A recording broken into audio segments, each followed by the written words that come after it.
Muy buenas a todos. Estamos de vuelta con un nuevo episodio de nuestro podcast que ya llega a su 7º programa para seguir hablando de los principales retos que tienen los profesionales del diseño, la construcción y la instalación en este siglo XXI en el que nos ha tocado vivir. Antes de nada me presento, soy Elena Platas, periodista especializada en el sector de la construcción, colaboradora de URSA desde hace más de una década y una de las conductoras habituales de este podcast. Hoy os contamos interesantes novedades, aunque nos estéis escuchando por las plataformas habituales como Spotify o iVoox. Este es el primer programa en el que, además de audio, estamos grabando vídeo con nuestros fieles colaboradores de La Regleta, pues para que nos podáis poner cara a todos y poder llegar a más profesionales, usuarios de otras plataformas como YouTube y darle una difusión especial en las redes sociales. Y no os hago más para entrar en materia. Comenzamos con la presentación de nuestros invitados que hoy nos acompañan. Empezamos por nuestro anfitrión hoy, Francisco Sáez. Fran, nos has dicho que te llamemos, uno de los CEOs de Modulab, que según explica, y esto lo he cogido de forma textual de vuestra página web, es un estudio de arquitectura especializado en edificación industrializada de bajo impacto que sigue criterios de sostenibilidad y máxima eficiencia energética. Muchas gracias por invitarnos, Fran, a vuestra casa aquí en Torrelodones, que es un precioso municipio de la Sierra de Madrid y en el que tenéis vuestro estudio creo que desde hace unos años ya, ¿verdad? Sí, alrededor de 5 años nos vinimos de Madrid para acá y vamos, no lo cambiamos en absoluto. Bienvenidos a todos a nuestra casa y encantados de que contéis con nosotros y estupenda elección, Fran. A vuestra disposición. Junto a él está Fernando San Hipólito, que es también arquitecto, especialista en el estándar Passive House y que cuenta con 2 décadas de experiencia en la construcción y diseño de edificios de bajo consumo. Es además el creador de la plataforma Passive House Training, que ofrece una formación completa, accesible y 100% online sobre el estándar Passive House. Muchas gracias por acompañarnos hoy, Fernando. Gracias, Elena. ¿Qué tal ha ido el verano? Pues bien. Corto como siempre.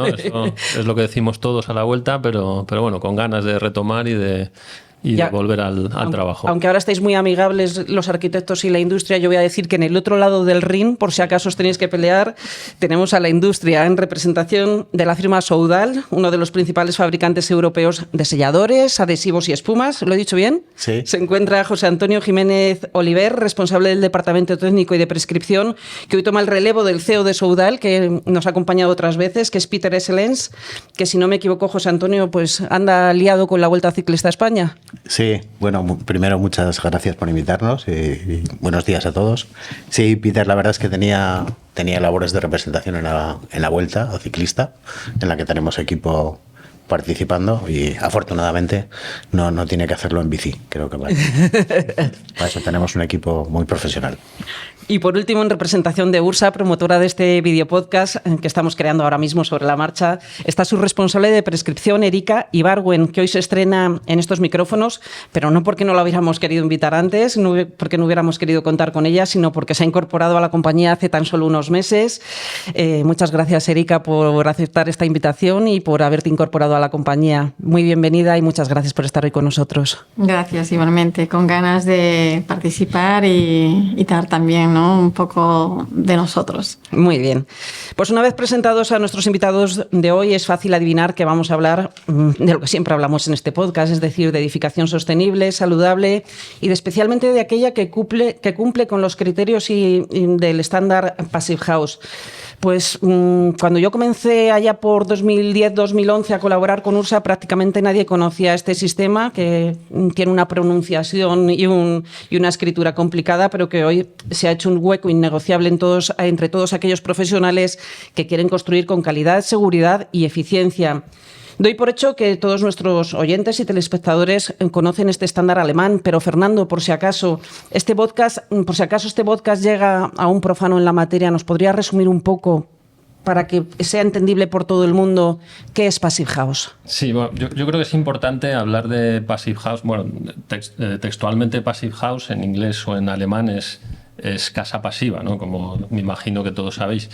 Pero creo que es importante empezar por definir qué es una casa pasiva o qué es más bien una estrategia pasiva en arquitectura, ¿no? Porque creo que es lo que luego lleva a todo lo demás.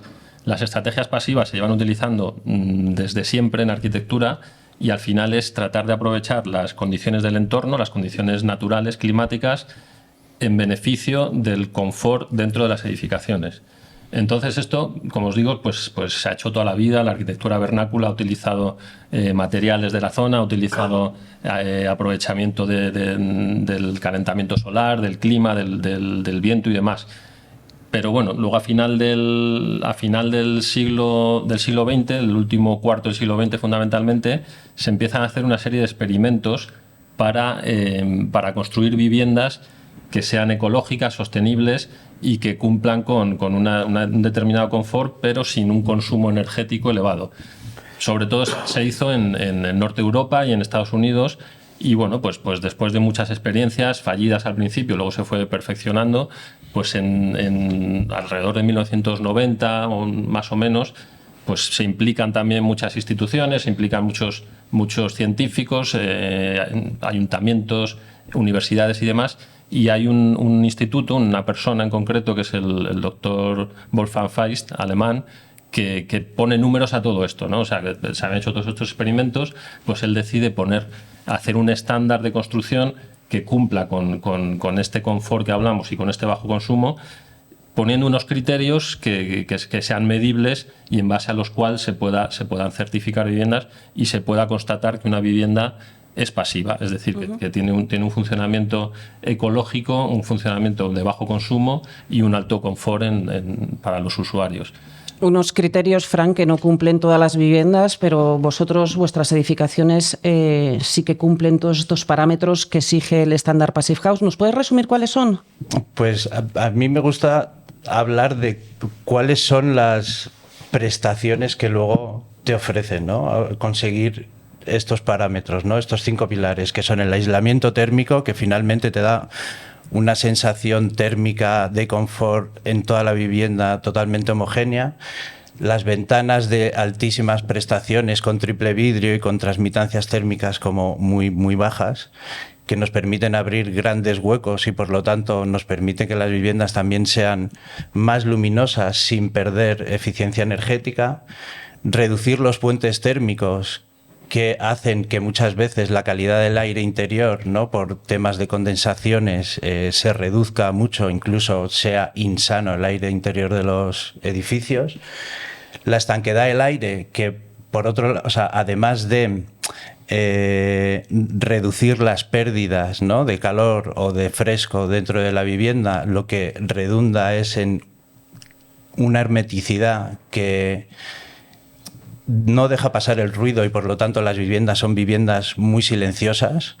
Y el último, que es el sistema de renovación del aire con recuperador de calor, que renueva constantemente el aire de las viviendas, dejándonos un aire limpio que da gusto respirar en las viviendas.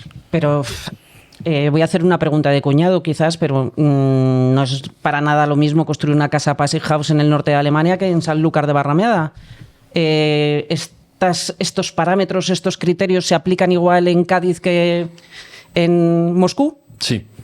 Sí, o sea, la respuesta es que sí. O sea, los criterios que establece, es la ventaja, la sencillez, digamos, de la definición de este estándar, es que se establecen unos criterios que básicamente son únicos para cualquier vivienda en cualquier lugar del mundo. Entonces, claro, ¿cómo llegas a esos criterios? Que estos criterios hablan de hermeticidad, hablan de demanda de calefacción, de demanda de refrigeración, pero claro, cómo llegas es muy diferente. Cómo llegas en Sanlúcar de Barrameda, cómo llegas en Moscú. Pero llegas al mismo, el objetivo es que llegues a ese mismo nivel de confort, aunque el camino para llegar a ese objetivo es muy diferente. Y ahí está el trabajo de todos los que participamos en la construcción para definir soluciones apropiadas a cada clima.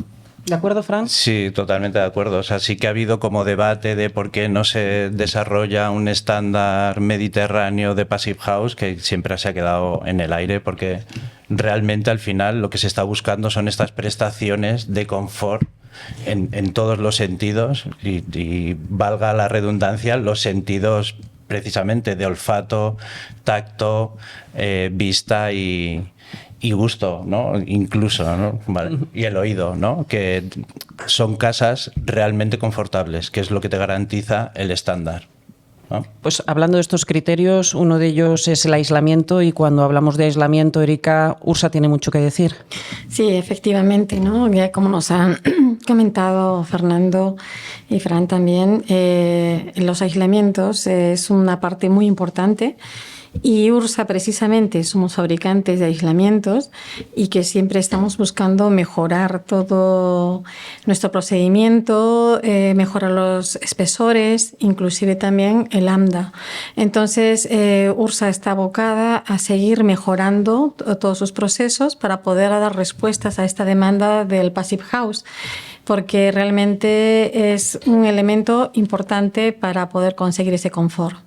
Y además, junto al aislamiento, José Antonio, está otro de los criterios de los que nos han hablado Fernando y Fran, que es la hermeticidad. ¿Es algo que no se puede conseguir sin soluciones como las que vosotros tenéis en el mercado?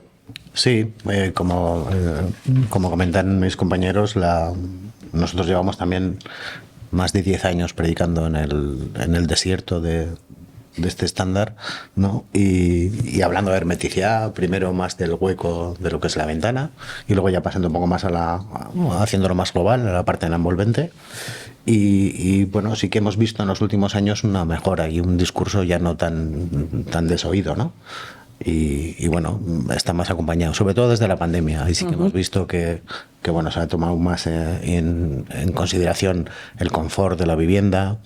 Y bueno, todo lo que son nuestras soluciones, nosotros fabricamos cintas, bandas, compribandas, membranas líquidas que contribuyen a esa mejora energética a través de lo que es la hermeticidad, ¿no? Tan envolvente. Concretamos un poquito más. Fran, si un cliente entra por aquí por la puerta porque quiere una construcción y le tienes que explicar qué diferencia una vivienda Passive House de una que simplemente cumpla con el código técnico de la edificación, ¿qué le dirías? Y también de precio, Fran.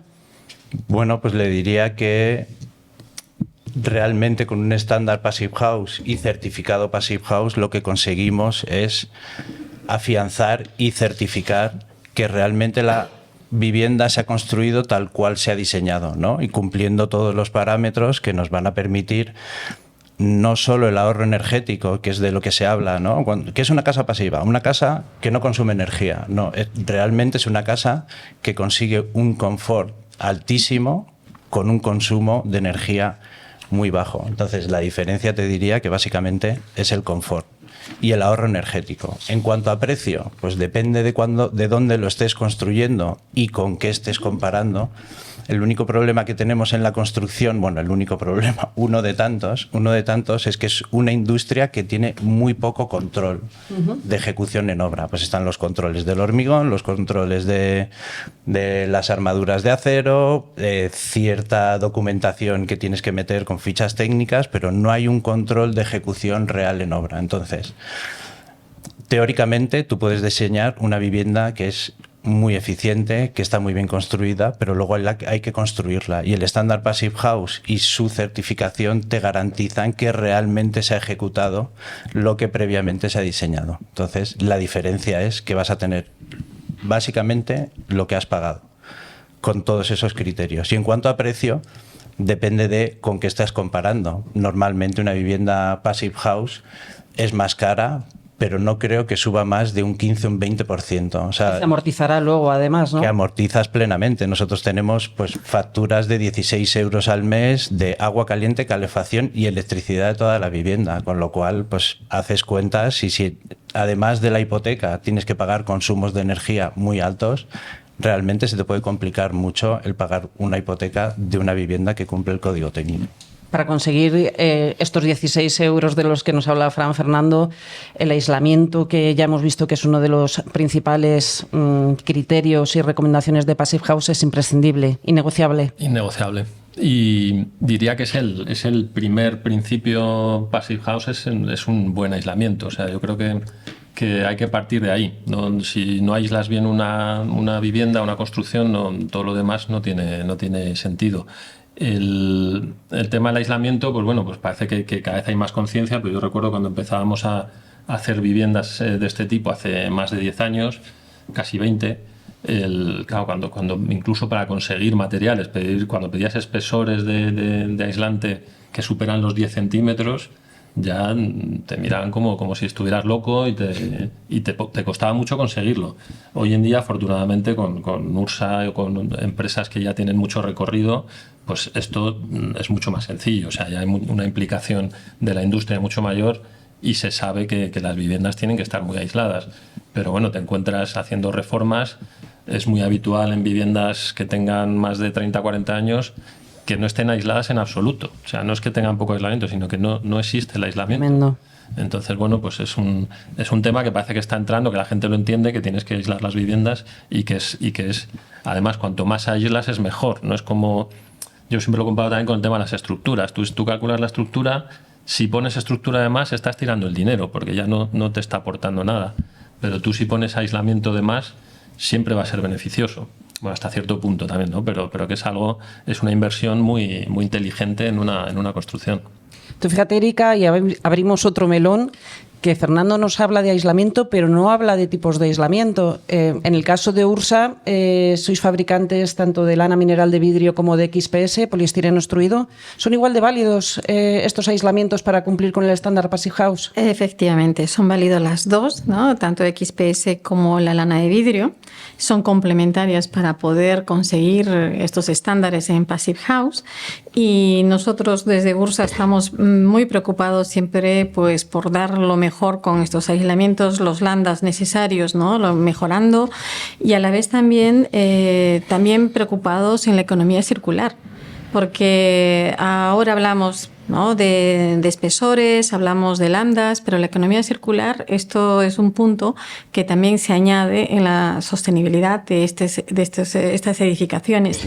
Es ahí donde nosotros como Ursa pues tenemos el distintivo de garantía de calidad ambiental, que garantiza un mínimo del 60% de producto reciclado en la fabricación de nuestros aislamientos.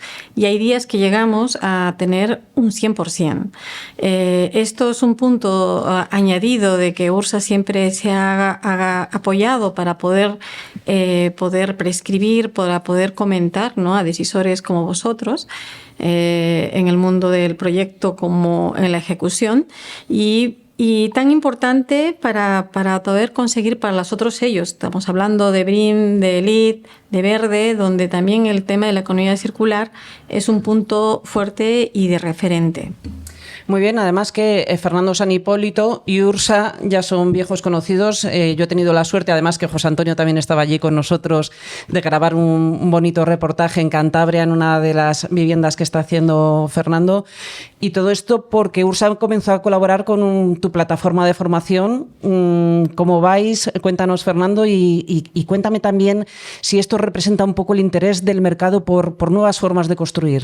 Pues sí, efectivamente, pues por mi parte agradecer a Ursa, a los que estamos aquí realmente. Ursa, Soudal y Modulab pues fueron los primeros que se sumaron a este proyecto, ¿no? El proyecto de Passive House Training, que al final surge un poco al inicio de la pandemia para ofrecer la formación oficial para las certificaciones Passive House de una forma 100% online. Y dándole una vuelta, ¿no? Intentando hacer unos vídeos más amenos, con animación y demás. Y bueno, pues yo se lo presenté a empresas del sector que tenían ya recorrido en este tema, y pues bueno, pues tuve la suerte de que empresas de este nivel se sumaron desde el principio.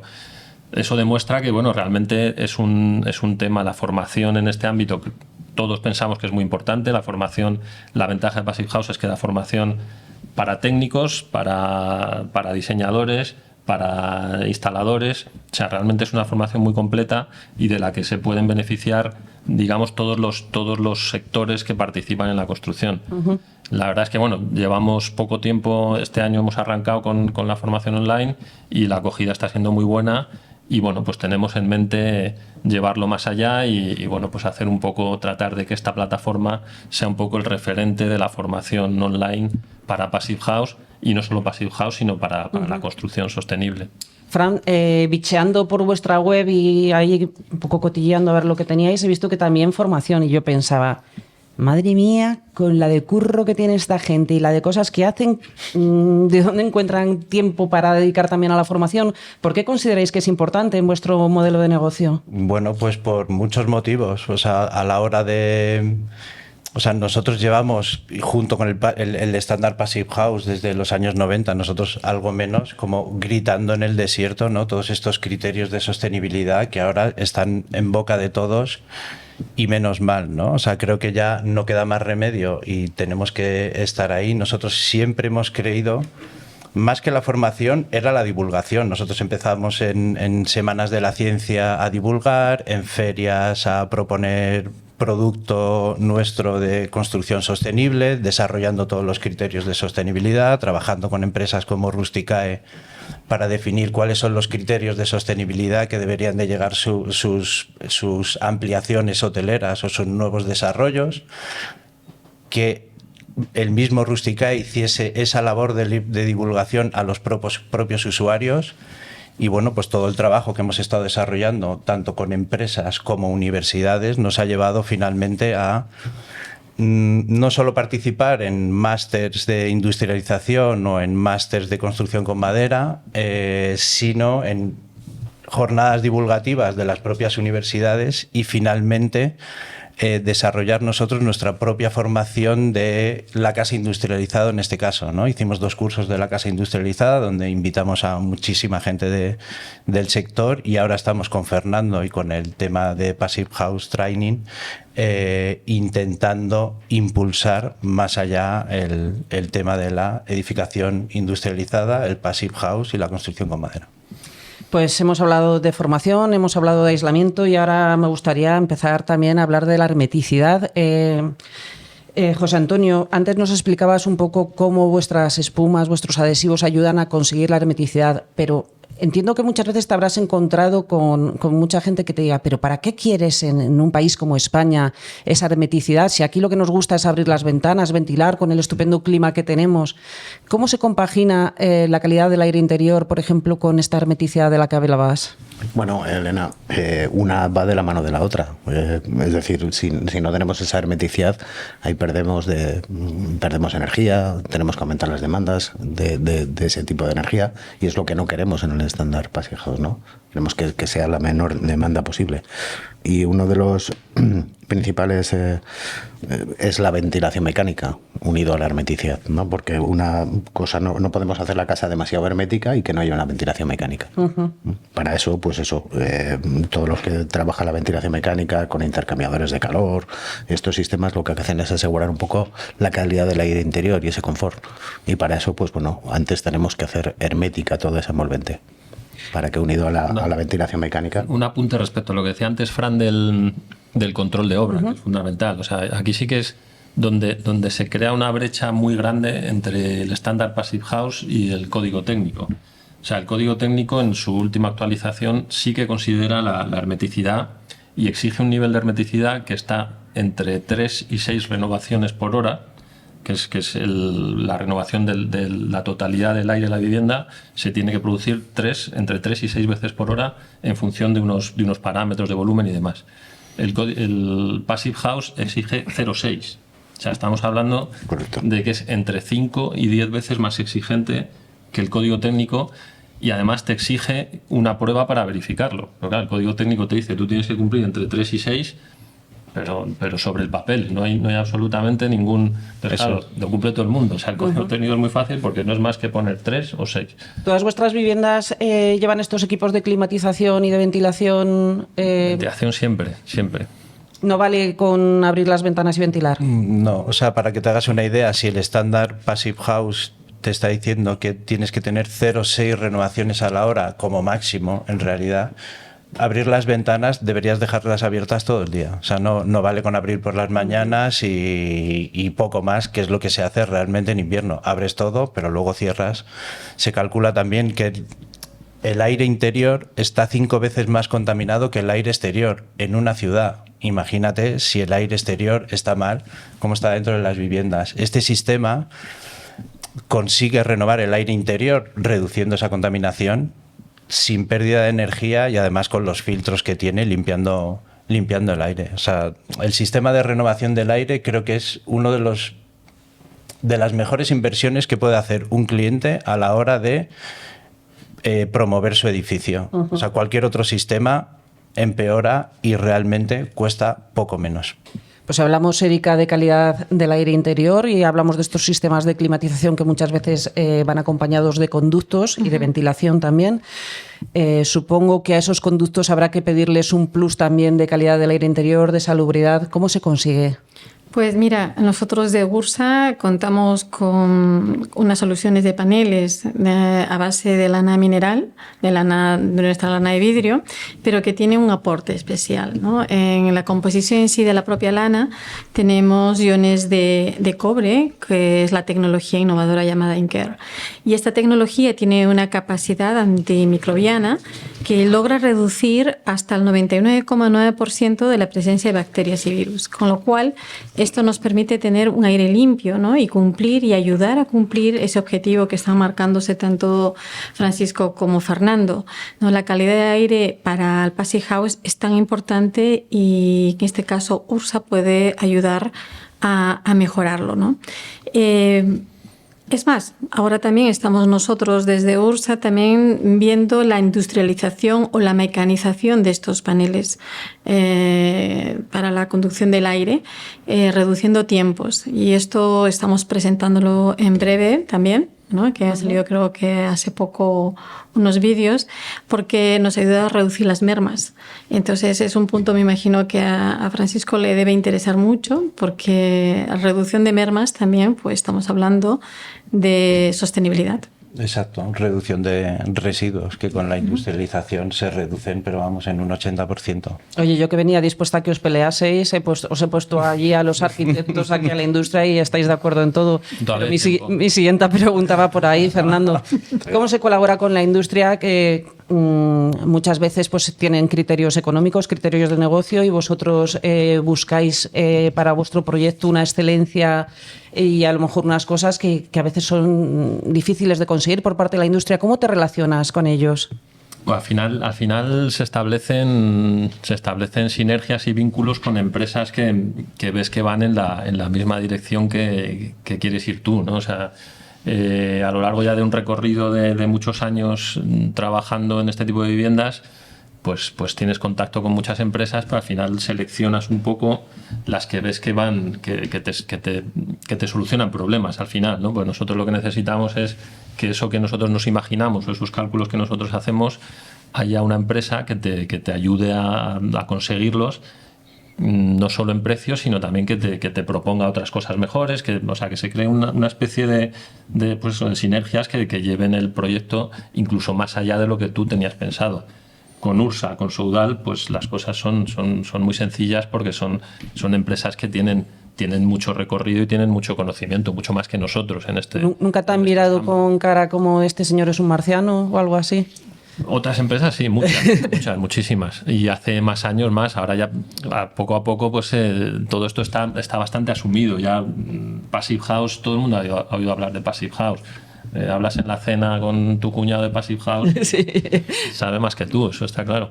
Pero los cuñados saben siempre más. Pero hace 15 años la gente no había oído hablar de Passive House, y lo que te comentaba antes, hablabas de un espesor que querías meter 20 centímetros de aislamiento y pensaban que querías hacer ahí un zulo, que querías, no sé, secuestrar a alguien. Y ya de hermeticidad ni te cuento, o sea, hermeticidad. ¿Y eso para qué lo quieres? ¿No? Claro, el comentario típico. Yo he pasado por la escuela de arquitectura y por la escuela de ingenieros de edificación y no he oído hablar de hermeticidad. Entonces, en más de 10 años de estar allí, si me oyen igual me matan, pero es la verdad. O sea, que es un tema del que no se hablaba. No sé si tú, Fran, recuerdas en la escuela hablar de hermeticidad. Bueno, ni de ventilación con recuperación de calor. O sea, son cosas que son... Se ha avanzado mucho, pero además, rizando el rizo, Fran, vosotros metéis otro componente que es la industrialización. Como vuestro nombre indica, la construcción modular. ¿Cómo se integra esta industrialización con los principios de Passive House? Y otra pregunta también en la misma.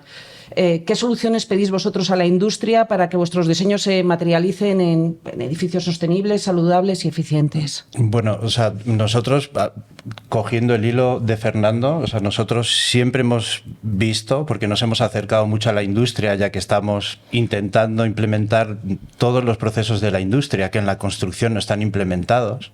somos como el sector menos productivo industrial de este país, por debajo de la agricultura, por supuesto, y de todos los demás. Entonces nosotros, al intentar, o sea, nosotros hemos podido integrar de manera muy fácil tanto la madera en la industria como el estándar Passive House. ¿Por qué? Porque la industria de la madera ya tiene unos procesos industrializados de optimización de los materiales, que de la industrialización, o sea, de la construcción con madera a la industrialización hay un paso súper sencillo, que es aplicar los estándares de la madera y todos los materiales a la edificación. Y con el tema del estándar Passive House, si nosotros nos hemos metido en el tema de la industrialización, básicamente no es para abaratar, porque para abaratar queda muchísimo. Para que os hagáis una idea, la industria del automóvil consigue abaratar porque hace 350.000 unidades exactamente iguales del mismo vehículo, y a día de hoy ni en la Rusia soviética ni en la reconstrucción de Alemania después de la Segunda Guerra Mundial se hicieron tantísimas unidades. Las viviendas. ¿No? Entonces, la industria, a nosotros, o sea, aplicar los criterios de la industria de calidad y de control de calidad de la edificación nos ha permitido en simplemente conocer cuáles son los estándares del Passive House, aplicarlos en un solo paso muy sencillo, que es un control de calidad de la edificación. Pues ya les habéis escuchado, José Antonio y Erika. Quisiera saber si, en representación del sector, no solo de vuestras empresas, si la industria y el resto de agentes del sector, como los constructores o los instaladores, están preparados para satisfacer todas estas demandas que os piden, o pensáis que son los sueños de unos arquitectos locos, utópicos.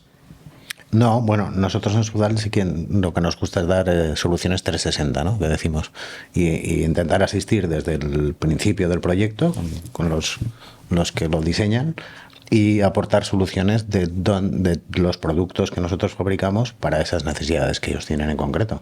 Además de eso, pues bueno, nosotros al estar en más de 80 países vemos un poco las necesidades y las tipologías que tienen allí, y nos pueden servir también para aplicarlas en soluciones que ellos nos pidan, ¿no? Desde fabricamos premarcos de composite hasta, pues bueno, el pegado de materiales aislantes que mejoran un poco lo que es la rapidez, todo ese tipo de mejora de eficiencia energética. Erika, que después de tantos y tantas, iba a decir años, pero son décadas dedicadas a la prescripción, me interesa mucho también tu punto de vista sobre esto. Mira, nosotros desde Ursa nos encanta el reto, ¿no?, que nos van poniendo los prescriptores, ¿no?, los decisores, los inversores, porque es un acompañamiento para la mejora, ¿no?, la innovación. Y qué mejor es el acompañamiento que estamos haciendo de principio a fin, ¿no? Desde el proyecto, durante y después, ya cuando está ejecutándose la obra, pues también nos gusta estar involucrados, porque esto nos ayuda a mejorar nuestros procedimientos y no solamente adaptar soluciones existentes a la industrialización, sino también pues sacar soluciones para la industrialización. Y os repregunto a los dos si estamos mirando sostenibilidad hacia afuera, hacia todas estas demandas. Luego, ¿cómo mejoran también vuestros materiales para ser cada vez más sostenibles? José Antonio y Erika. Sí. Bueno, pues nosotros, para ser más, ¿no?, en el mundo de la sostenibilidad, creo yo que uno de los pilares que tiene Ursa es lo que ya habíamos comentado, el tema de la circularidad. Este es un punto que nos ayuda a diferenciarnos en el mercado, porque creo que es la reutilización de materiales que ya se haya generado, ¿no? El ser humano ya ha generado una clase de material, ¿no?, que no sabe qué hacer. Entonces, si tú reutilizas ese material y lo vuelves a poner en circularidad, pues esto nos va a ayudar mucho, ¿no? Y yo creo que la sostenibilidad te tiene que basar mucho en la durabilidad y en la circularidad. Uh-huh.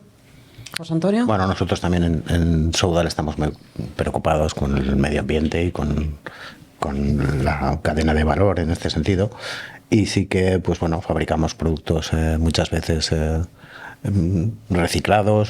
Todo lo que son los envases también tratamos de que sean productos 100% reciclados, y es un camino por el que vamos trabajando, además de que, bueno, nuestras fábricas son ecosostenibles en ese sentido, y tenemos la mayoría de los productos con muy bajas emisiones de componentes volátiles. Pues muy bien, estamos llegando prácticamente al final de nuestro programa. Mi compañero Sergio ya me ha enseñado el reloj con el tiempo, pero nos quedan unos minutos y me gustaría pues aprovecharlos un poco para modo de conclusión, y aunque sea de forma un poco breve, que me digáis qué expectativas tenéis vosotros con el estándar, con el sector de la construcción por un lado, pero sobre todo con el estándar Passive House. Ya sabéis que los periodistas nos encantan los datos y un poco coger la bola de adivino. ¿Qué nos podéis decir sobre lo que nos espera? Fernando. Fernando, empiezas tú. Sí, bueno, yo creo que todo apunta desde hace ya bastantes años a que este es el camino que está tomando la construcción. Es así en Europa, ahora en España parece que siempre vamos un poco a remolque, pero bueno, las directrices europeas hay que cumplirlas, aunque nos lleven a rastras, ¿no? Pero es verdad que esa es la dirección que está tomando. El código técnico está confluyendo con el estándar Passive House cada vez más, y bueno, pues yo creo que tanto técnicos como la industria, como todos los que estamos implicados en este tipo de construcciones, vemos que el porcentaje, independientemente de que el sector vaya mejor o peor, la parte de la tarta que queda para Passive House o para viviendas sostenibles es cada vez mayor. O sea, y para la construcción en madera, en la que Fran y yo también creemos mucho, pues es verdad que bueno, pues cada vez va aumentando ese porcentaje, con lo cual nuestra expectativa es muy buena para los próximos años. ¿Botella medio llena también para ti, Fran? Sí, y llenándose. Yo diría que llenándose la botella, porque se han dado cuenta de que no hay más remedio que ir en esta línea. Ya tenemos la eficiencia energética, que es, te diría que como el faro, el estándar Passive House, hacia donde todo está confluyendo, como dice Fernando, ¿no? El código técnico.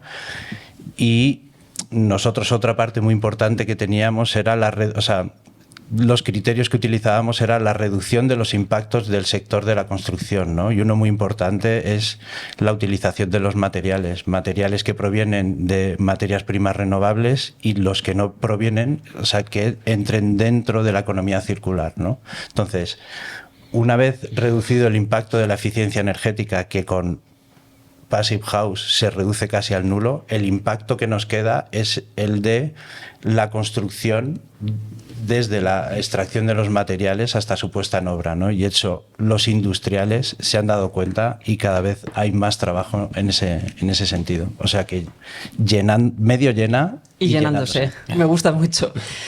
José Antonio, Erika, ¿compartís esta visión optimista de ellos? Yo sí lo veo porque realmente lo que ha dicho también Fernando, ¿no? La entidad pública está tomando los criterios cada vez un poco más en serio. Luego también los proyectistas y los inversores, ¿no? Las promotoras. También hay algunas que están alineándose, ¿no? a estos estándares, con lo cual pues empuja prácticamente el mercado para ser más eficientes, ¿no? Energéticamente, y podamos pues lograr satisfacer esta demanda. José Antonio.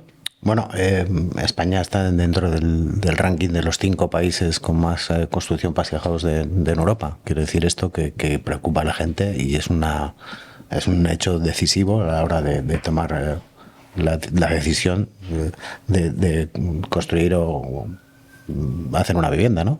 Y entonces, bueno, yo creo que ese es el camino y por ahí tenemos que seguir. Pues hasta aquí hemos llegado. Muchísimas gracias a Fernando, José Antonio, por habernos acompañado. Gracias. También a nuestro anfitrión hoy, que para este primer podcast que hemos grabado nos ha cedido este impresionante estudio. Muchas gracias, Fran. Encantadísimos, de verdad. Gracias a vosotros. Y a ti, Erika, en representación de URSA, pues muchas gracias por, como siempre, acogernos en vuestro podcast. Ahora también podcast, retos y desafíos de la construcción y la instalación del siglo XXI, y por hacer este esfuerzo de comunicación que estáis haciendo continuamente y que es verdaderamente importante para llegar a todos los agentes del sector y a parte de la sociedad sobre los beneficios de construir de una forma diferente, que es una forma sostenible. Muchas gracias. A ti, y gracias a todos también desde URSA, porque este es un buen momento para seguir empujando por algo que apostamos. Muy bien, y a todos ustedes, pues muchas gracias por estar al otro lado, ya sea escuchándonos o viéndonos como hoy, pero sobre todo y como siempre, acompañándonos. Este trabajo sin todos vosotros no tendría sentido. Permaneced atentos a las redes sociales de URSA, porque como siempre, pues os anunciaremos todas las novedades, los nuevos episodios, y nos veremos muy pronto. Gracias a todos. Gracias. Gracias.